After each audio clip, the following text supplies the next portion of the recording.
So this morning, I'm excited to share with everyone the results of different medical reviews, be it systematic review or meta-analysis, including other scientific literatures, on the role of a high-protein nutritional supplement in optimizing health and longevity. So after this discussion, I'm expecting everyone that at the end, you'll be able to explain the importance of skeletal muscles in the general health and at least gain a skill in identifying the ideal nutritional supplement that's fit for Filipinos and will meet the requirements for an optimized health and longevity. So we start with the skeletal muscles. Because skeletal muscles is taking up like 40 to 50% of the total body weight, and therefore it must be playing a significant role, right? So for an organ to be taking up that much, muscles play an integral role in moving around. So it's not just locomotion, but it's one of the things that we know of. But it's the single largest contributor to our metabolic rate and storage site for glucose. So the muscles have a role also in the blood sugar control. So when we think of muscles, let's liken it to a brick wall. So there are bricks coming in and there are also bricks going out. So this is an ongoing process in our body. The bricks that are coming in are the new bricks being formed, and that process is called the muscle protein synthesis. So you make new muscles, MPS, muscle protein synthesis. While the process for those bricks that are going out is called muscle protein breakdown or MPB. Yeah. But this MPS, the synthesis and the breakdown, they work in opposition. So when we wake up in the morning and we consume a protein meal, we see a large rise in muscle protein synthesis. So when you wake up and then you take your meal that has protein content, then there will be muscle protein synthesis. So this muscle protein synthesis is like the bricks that are going into the wall. And then we also see a small decrease in muscle protein breakdown. So there are also muscle protein that are being broken down. And these are the bricks that are going out of the wall. So for a small period of time, so in a short moment, we're getting a little bit of skeletal muscles. But it's just for a brief time. No? Until the next until the next meal, that is, let's say, lunchtime, so we don't experience another stimulation of our protein synthesis or the building up of muscles. So it's very important that during breakfast and lunch we need to have a diet that's rich in protein, because we know that this protein will stimulate the synthesis, or we will have new muscles. How about when we are exercising? So, like resistance exercise, that's about like weightlifting or strengthening exercises. If we are in this situation, so every time we eat, we get a greater rise of protein in our muscles. So it's a stimulant also to the muscle protein synthesis. So it's important that we exercise, because the exercise itself will stimulate muscle protein synthesis. So there's also a small loss of muscles when you exercise, but there's a greater rise in your muscle formation. So over time, your muscle will get bigger if we do resistance exercise or the strengthening exercise, and combine it with protein diet. And then the muscles will grow bigger.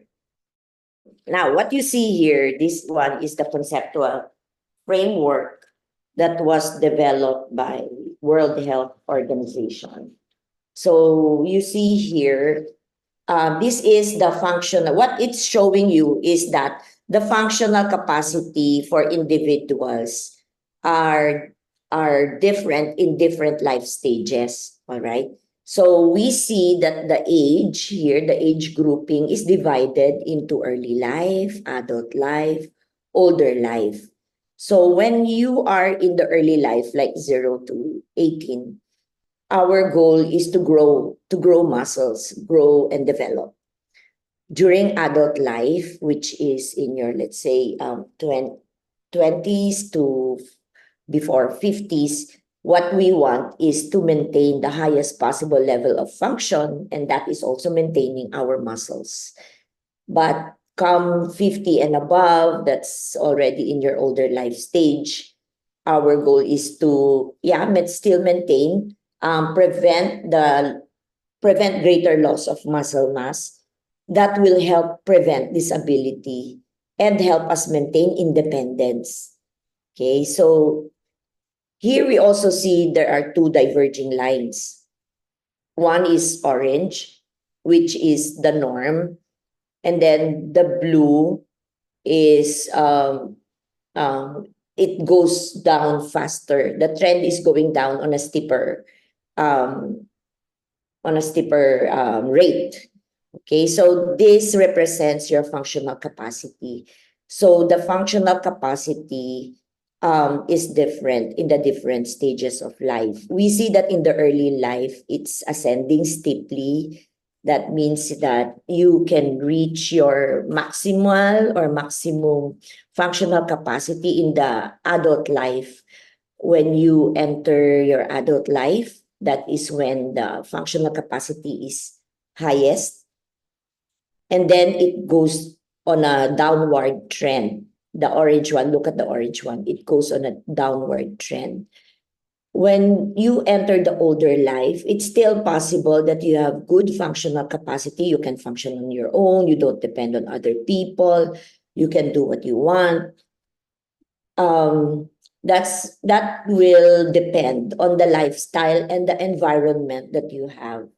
So in terms of the blue line that is going down on a steeper rate, on a faster downward trend. Yeah. So it's possible that you can live a longer life, but the quality of life is poor. So your performance could traverse the disability threshold, or even this could even lead to death. Yeah.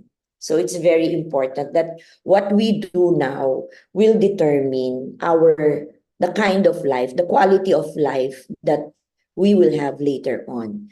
So these interventions, interventions are very important, particularly if you're already in your adult life, in your 30s, let's say in your 30s.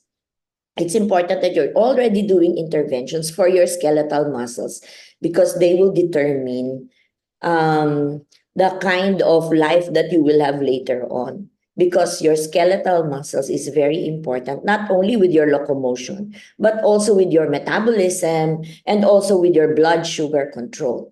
And as you go older, there is a process, no, that wherein the rate of muscle loss is increased as compared to the younger ones. So we lose muscles at 0.2 kilograms per year, as we grow older. But when we are sick, or when we are in a catabolic state, meaning that our condition is having a greater loss of muscles, like when you have trauma, you go into accident, when you are really very sick, then these are times of a catabolic state. So the loss that you are experiencing in a normal aging without illness of 0.2 grams per kilogram per year, you will lose muscles at 0.2 gram per kilogram per day. So in a day, you will lose that. So in a week, you will be losing 1 gram of your muscles. So don't get sick, all right? So the condition wherein there's progressive decrease in your muscle mass as you age is called sarcopenia. And they have already labeled this as a disease. So when you see an elderly that's losing muscle mass, lumilit na yung kanyang muscles, that's already a disease. And therefore, there's already an intervention required. So you need to put this patient, whether she's not feeling any sickness, you already identify that as a disease. And therefore, you need to place this patient on a nutritional supplementation with high protein and also do resistance exercise. Yan. So this is age-related loss of muscle mass. So look at the normal muscle, it's bigger, and compare it to the muscle on the right. We term is atrophied muscle, meaning that there's loss of muscle mass. So it's now smaller. Now, when you have sarcopenia or when you lose muscle mass, you are at a greater risk of having fractures, physical disabilities, and frailty, meaning you become weak. So you don't only lose muscle mass, you also lose strength. So here is a cross-section of your muscles. The one on the left is a healthy muscle mass. The one on the right is the one with muscle loss, or what we call the sarcopenia, or an atrophied muscle. We see that there is a greater occupant of your fatty tissue than your muscles. And your muscles are the ones that give strength to the bones. It has a participation in the strengthening of your bones. And therefore, if your muscles are thin or smaller, then you really will be frail, and you are prone to getting fractures. Scientific studies have shown that we are to move. If we want to improve our health, we are to move. We are to do exercise. Have you seen the food pyramid? Now they have included exercise in that food pyramid. Imagine it's telling us what food to eat in proportion, like the carbohydrate is at the base level, meaning that you can have more of it. There's a greater proportion of carbohydrate intake as to the fats, which is at the top, at the tip of the pyramid. But on the side, they have included exercise. So food pyramid includes exercise. And therefore, everyone should be encouraged to do exercise. Why? Because if you really want to improve your health, you have to improve your skeletal muscles. So resistance training is equally important. They have seen in studies that when you do high intake of protein plus resistance training or resistance exercise, there is a greater and even a greater increase in your muscle mass. So as we age, it's not easy to maintain our strength and power. It will significantly impact our ability to move across the landscape without effort, avoid falls. It will help maintain proper metabolic health and glucose control. So why is increasing muscle mass important? All right, because by the age of 30 pa lang, that's still very young, they're at the prime of their life, there is already a degradation or a decrease in your muscle mass. And this doubles or even increases the muscle mass losses, increases by 60s. And therefore, that puts you at increased risk of chronic metabolic diseases, loss of blood sugar control. Have you noticed those who are diabetic usually their muscles become smaller? That's one of the symptoms of diabetes that we look for. There are higher risk of falling, and therefore puts you in a disabled state. You will become weaker, and then it could even lead to death.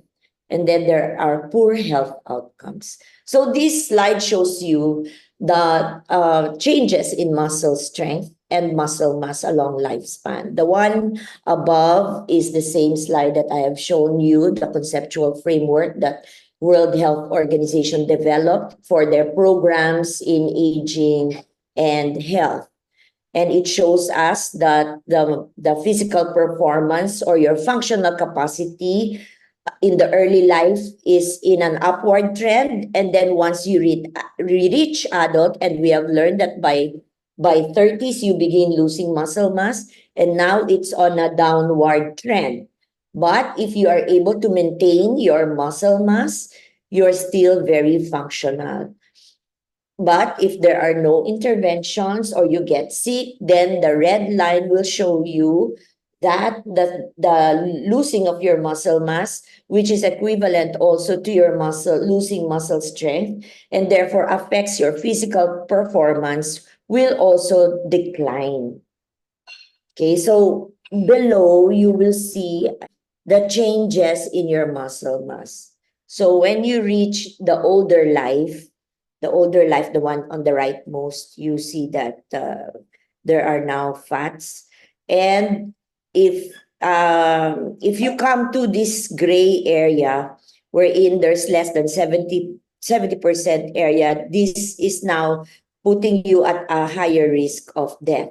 So sustaining and increasing muscle mass is extremely important if we are promoting and maintaining health across all populations. So what is the recommendation then?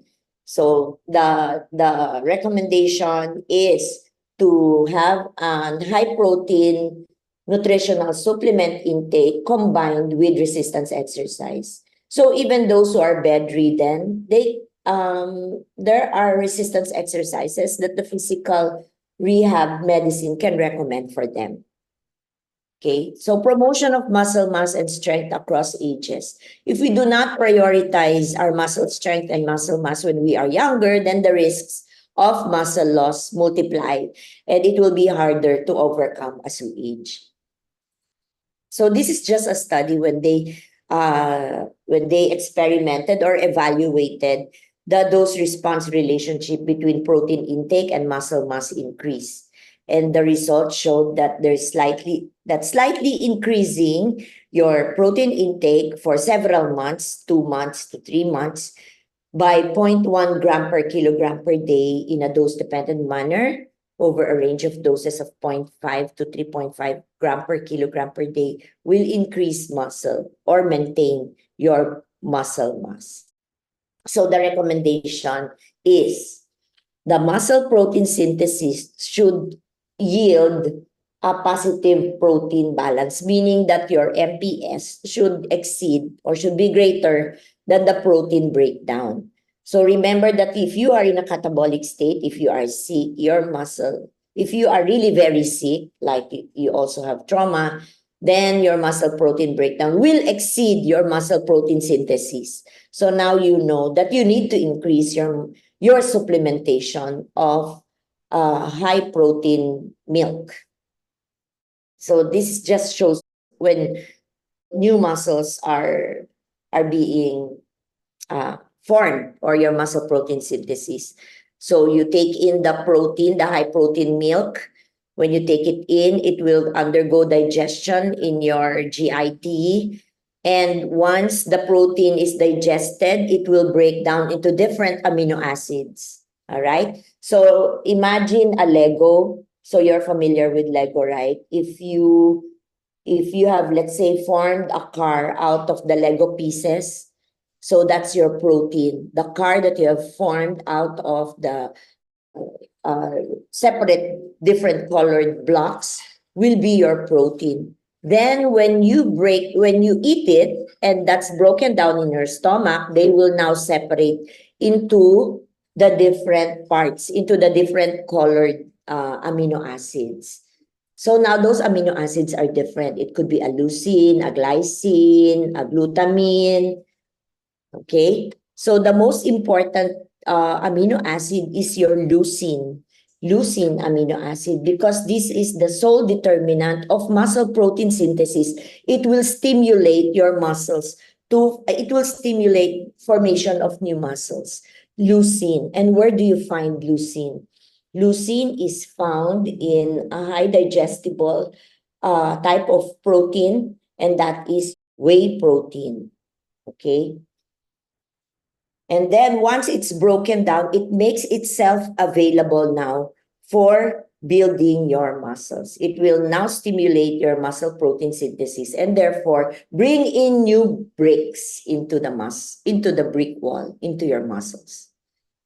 So yeah, this just goes to show that a positive muscle protein, that's what we want, balance lead to muscle growth. Yeah, so this will just show you that there are different scenarios that will encourage muscle atrophy or increase breakdown of muscle mass.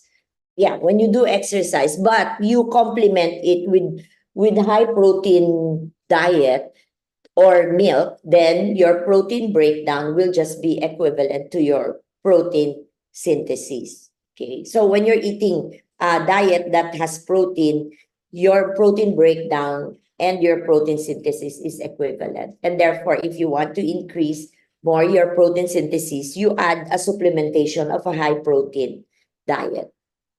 Now, this one is an atrophy in simple disuse, meaning muscle loss in simple disuse. So let's say you are confined in a hospital for a simple fever. Once you are on bed, you are already losing muscles. Your muscle protein breakdown is also already happening. Okay, and your muscle protein synthesis would be lowered, meaning that you have a greater need for protein for the muscle protein synthesis to be activated. So you need to load up yourself with protein in order to stimulate a greater amount of protein to stimulate your protein synthesis. So this one is a catabolic state, meaning that you have a major trauma, burns, yan. You are in the intensive care, you have sepsis, you have HIV, AIDS, anything that will compromise your immune system. There will be a greater muscle loss and a greater greater requirement for you to offset the breakdown, meaning that you have to load up yourself with a really high protein during this time of catabolic state. So this is where, if you will notice, the people in the ICU, they will really lose a lot. They will really lose weight and lose muscle mass.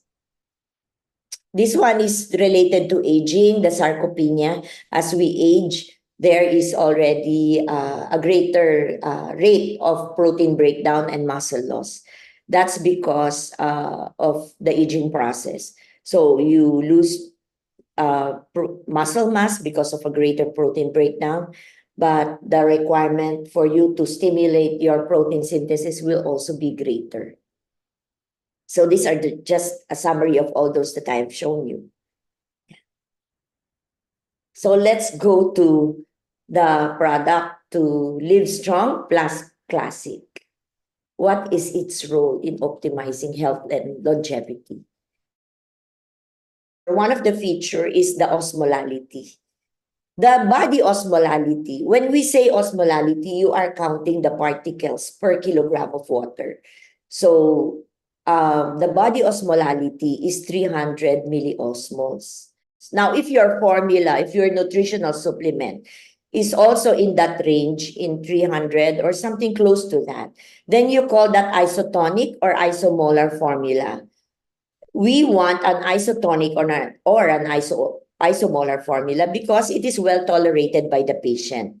The table that you see below was taken from the Philippine Dietary Reference by DOST, Department of Science and Technology, FNRI, Food Nutrition Research Institute. So this was a study that they have made particularly for Filipinos, all right? So this is not American subjects population, but Filipinos. This is their recommendation that for a formula to be in the balanced state or in isotonic or isomolar, it has to have the 260 milliosmoles plus minus 9 or 10. Okay, so that's between 270, something like that, close to 300. But if the formula is already 430 plus minus 12, so 430 plus 12, 442 or 443, that's already slightly hyperosmolar or slightly hypertonic. If it's 580 plus minus 12.56, that's hyperosmolar and hypertonic. Okay, so osmolality of enteral formula. Let's say that your formula, the one you took in with a high protein meal, is hypertonic or hyperosmolar. This is the one on your right with the black dots are these are the molecules, these are the particles in your formula. These are the ones in your lumen, in the intestines, inside the intestines, okay? So you took your milk with hypertonic, hyperosmolar. So what it will do from your cells, from your body, it will take in the water. The water goes with the hypertonic or hyperosmolar formula. So you will lose water and therefore you will be more dehydrated and there will be cramping. You will experience nausea, vomiting, and diarrhea. So patient cannot tolerate, diba? They're already sick, they're already compromised. And then if you take in a hypertonic formula, then there will be the possibility you put the patient into dehydration, cramping, nausea, vomiting, diarrhea. You will lose more water. Okay, and when you lose water, you're not only losing water, you're also losing electrolytes.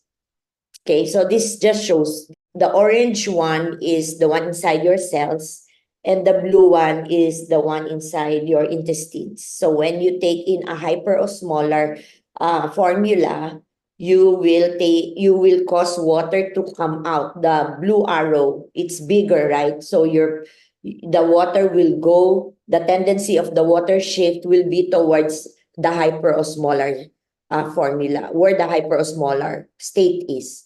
And then there will be absorption of whatever you are offering in your formula.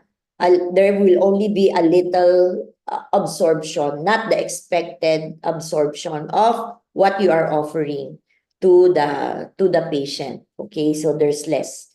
So here is your slide. So what is the osmolality of Livestrong? 300. And compare it to the others. So you're the one that falls close to the body osmolality. And therefore, it will be well tolerated by the patient. There will be good exchange of the nutrients that you are offering.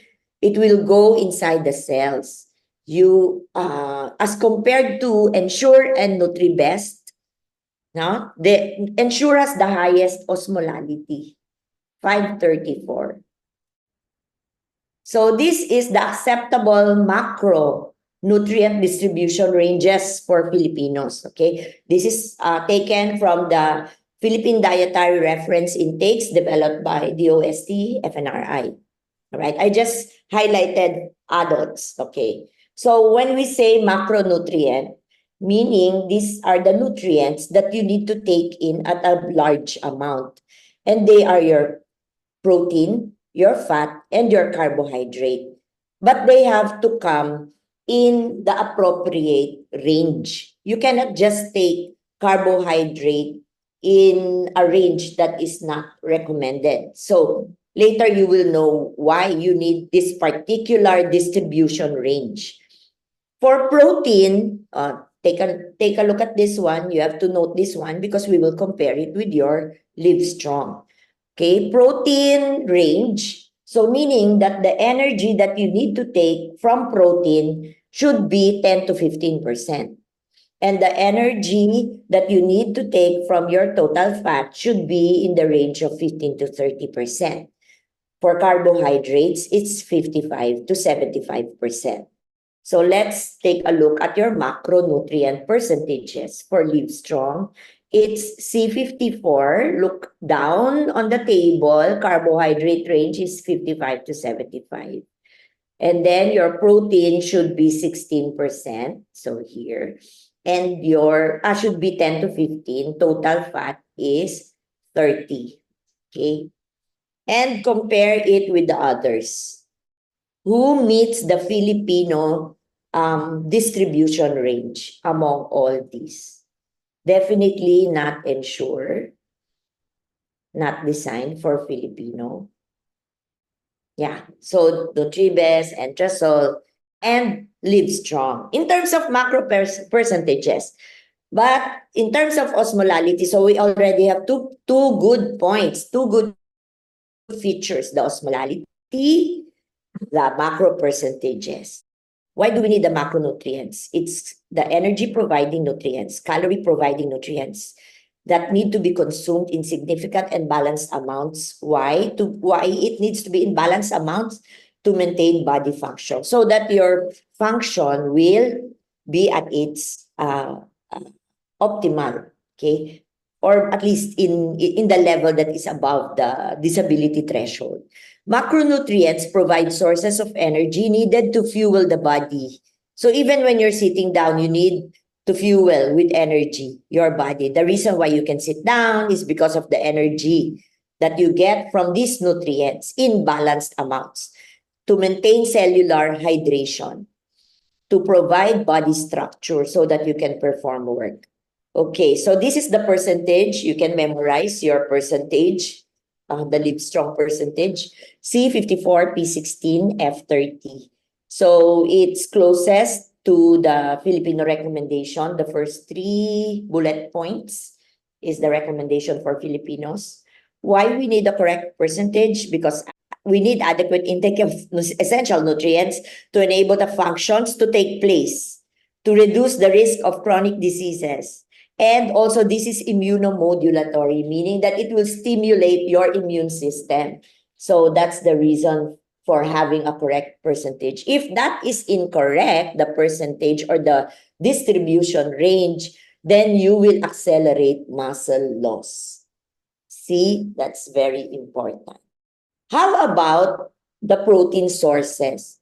We say that we need high protein, but will all types of protein be beneficial, or what is the best protein that we can take in? As mentioned earlier, when we digest protein, it breaks down to several amino acids, different amino acids. But the sole determinant of your muscle protein synthesis is your leucine. So it's a branch chain amino acid, leucine. Leucine will stimulate your muscle protein synthesis. And among this milk formula or nutritional formula, who among them contains whey? Because whey gives you the highest source of leucine. All of them, they have whey. Okay? So would we say that it's Nutribest that is best? 100%, because it has 100% whey. Livestrong has 50% whey, and it's combined with 50% soy. Entrasol has 75% whey. Your Boost has 50% whey and 50% casein. Your Ensure has 71% casein, 20% soy, 10% whey protein. So which among them has the best combination? Or is it better to just simply have pure whey in your nutritional formula? Okay, so this is a comparison of whey, casein, and soy proteins that were done. So they compared it. For the whey, they saw that digestion rate is rapid in terms of providing you with the amino acid, and it is richest in leucine. It's the only one that will give you leucine, and this is what the trigger for your muscle protein synthesis. How about soy? Soy, in terms of digestion rate, it's intermediate. It's in the middle. But for casein, it's very slow. Okay, it's very slow. Compared to soy and casein, soy and casein would not give you leucine, but it will give you other amino acids. Okay, so whey is the best source of your leucine. But they have experimented, like they made a mixture of your whey and your soy, and they saw that the availability of your amino acids is prolonged when you mix whey and soy. And still you are giving leucine because of the whey. But the beautiful thing is you're also providing other types of amino acids like your arginine, your glutamine, and an antioxidant activity. That will give you also an anti-aging effect. So which do you think is the best combination? Whey and Whey and soy. Now we understand why Live Strong has the name Live Strong. You will live stronger. You will live longer because you're not only increasing your muscle mass, but you are also increasing your strength. Live strong. Okay, so this is still in that study related to the mixture of whey and soy. They compared the activation of your muscle protein synthesis. Look at the color gray line. So that is the activity of your whey alone, no combination. The whey showed us that your muscle protein synthesis is available or it's activated until 60 minutes.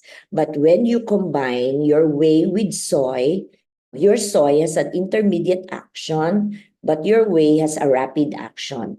And therefore, combining them would prolong the activation of your muscle protein synthesis. So instead of making it available, your muscle protein synthesis being activated only for 60 minutes, it's prolonged twice to 120 minutes. Okay, so these are just the recommended energy, protein, and fats for Filipinos. So the one in red are for adults. I included the 16. Take note of this one, only the protein. Take note of the protein. So for female, the recommended is 62. For male, it's 71. This is the recommended for Filipinos, okay? 62 grams per day and 71 grams per day for males. Okay, so this is the study made by FNRI and among Filipino population. So they found that the one in red, look at the one in red, that protein intake of Filipino female is 43 and male Filipino is 58.3. That is for 50 years and above. Okay. And we have seen that the recommended from 18 years old and above is 71 grams for males per day and 62 grams for females per day. So we are below 43 against 62 requirement. So can you imagine the muscle loss here? And then 58.3 for males. This is the Filipino population. Is the recommended is 71 grams, but the only intake is 58. So we are lacking. And therefore, whether they are sick or not sick, they are to be recommended to have a high protein intake, nutritional supplement. So this is the recommended intakes for vitamins. Vitamins will help in using your macronutrients and no biochemical reaction can take place in the body if we are lacking in vitamins. So we need vitamins. Every day we are using vitamins and minerals. Did you know that we are a mineral man? We cannot proceed with our biochemical reaction if we are lacking in a particular vitamin. Let's say your collagen, you want to be beautiful, you want your skin not to wrinkle. If you are lacking in vitamin C, then your collagen formation cannot continue. And therefore, you will find your skin wrinkled. You need these vitamins, even if they are in small amounts. And these are the recommended vitamin intake per day for Filipinos. So our Live Strong contains all the vitamins that are needed. Okay, so when do we prescribe Live Strong? For malnourished, those who have BMI below 18.5. So yeah, they have seen that there is significant weight improvement after 2 months of intake of a high protein meal. Okay. Then if there are people who are in acute illness or chronic illnesses, this will be a good recommendation. For those who have sedentary lifestyle, if you're not moving, expect your muscles to have a greater breakdown and a greater trigger for muscle protein synthesis, meaning that you will need more protein to trigger your muscle protein synthesis. So we really need to be moving. And as we age, sarcopenia, you lose muscles at a greater rate, 0.2 gram per kilogram per day for sarcopenia. But for a catabolic state, that is per year, all right? That's what you're losing per year. So if you're seeing an elderly that has lost muscle mass, that's already a disease. And therefore, you recommend Live Strong. Maintain good health. For 30 years, we have said that muscle loss begins at the age of 30 and increases as we age. If you want to maintain good muscle mass, good strength, then we recommend a high protein nutritional intake or supplementation. Weight management, yeah. We just decrease our intake of energy, but make sure we retain the muscle mass. This is the direction for use. Thank you for your kind attention. God bless everyone. If you have questions.